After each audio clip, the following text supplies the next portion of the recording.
ఈరోజు మేము సర్వపిండి చేసుకుంటున్నాము.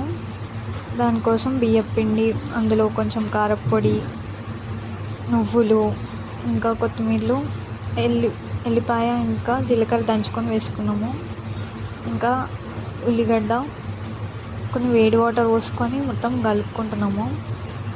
మొత్తం మిక్స్ చేసుకోవాలి, ఇట్లా రౌండ్గా మెత్తగా వచ్చేటట్టు అన్ని ఇట్లా బాల్ చేసుకున్నాక ఒక్కొక్కటి ప్రెస్ చేసుకోవాలి ఆయిల్ వేసుకొని సర్వపిండి గిన్నెలో.